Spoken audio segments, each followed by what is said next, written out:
അച്ചടക്കത്തിൻ്റെയും ലൗകിക ഭരണത്തിൻ്റെയും ലോകത്തു നിന്ന് നാം ഇപ്പോൾ കടക്കുന്നത് ആത്മീയമായ ചിട്ടകളിലേക്കും പാരമ്പര്യത്തിലേക്കുമാണ്.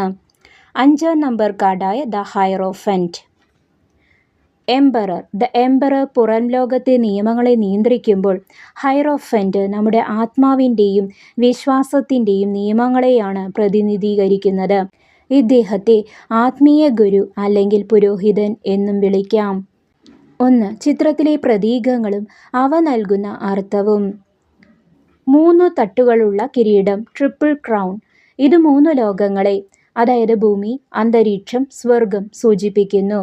കൂടാതെ ബോധം, ഉപബോധം, അതിബോധം, conscious, sub conscious, super conscious എന്നിവയുടെ മേലുള്ള നിയന്ത്രണത്തെയും ഇത് കാണിക്കുന്നു.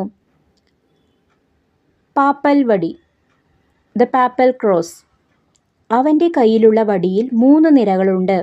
ഇത് പിതാവ്, പുത്രൻ, പരിശുദ്ധാത്മാവ് എന്നതിനെയോ അല്ലെങ്കിൽ ആത്മീയമായ 3 ഗുണങ്ങളെയോ സത്വം, രജസ്, തമസ് സൂചിപ്പിക്കുന്നു.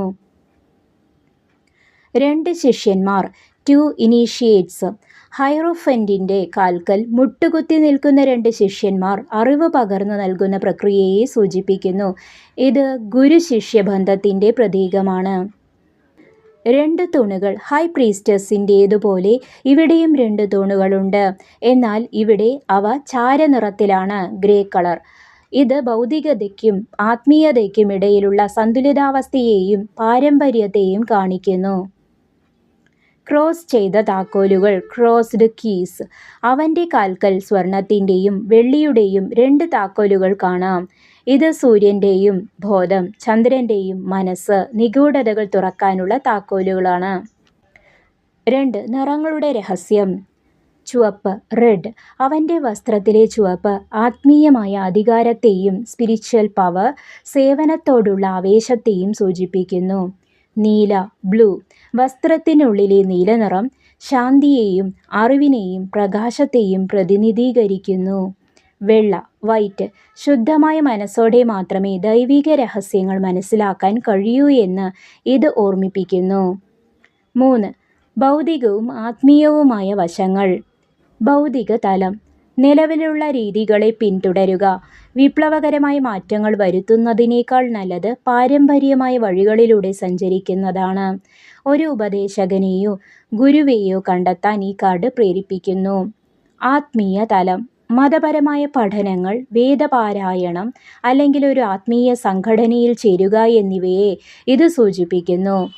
ഗുരുമുഖത്ത് നിന്ന് അറിവ് നേടേണ്ട സമയമാണിത്. 4 ഗുരുവിൻ്റെ ഉപദേശവും ജീവിതമാർഗവും. ഗുരുസ് വിസ്ഡം.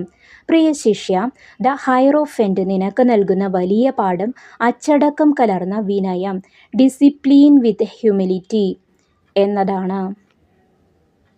ജീവിതത്തെ എങ്ങനെ നയിക്കാം? 1 ഗുരുവിനെ ആദരിക്കുക. നമുക്ക് മുൻപേ സഞ്ചരിച്ചവർ കാണിച്ചു തന്ന പാതയിൽ വലിയ സത്യങ്ങളുണ്ട്. അവയെ നിസ്സാരമായി കാണരുത്. ഒരു ഗുരുവിൻ്റെ കീഴിൽ നിന്നെ തന്നെ സമർപ്പിക്കുക. 2 ചിട്ടയായ പഠനം. അറിവ് എന്നത് പെട്ടെന്ന് കിട്ടുന്ന ഒന്നല്ല. അത് പടിപടിയായി പഠിച്ചെടുക്കേണ്ടതാണ്. നിന്റെ പഠനത്തിൽ കൃത്യമായ ഒരു ക്രമം അഥവാ സിസ്റ്റം കൊണ്ടുവരിക. 3 സത്യസന്ധത പാലിക്കുക. പറയുന്ന വാക്കും പ്രവൃത്തിയും തമ്മിൽ യോജിപ്പുണ്ടാകട്ടെ. പാരമ്പര്യ മൂല്യങ്ങളെ മുറുകെ പിടിക്കുന്നത് നിന്നെ ജീവിതത്തിലെ പ്രതിസന്ധികളിൽ നിന്ന് സംരക്ഷിക്കും. സൂക്ഷ്മമായ ഒരു രഹസ്യം കൂടി.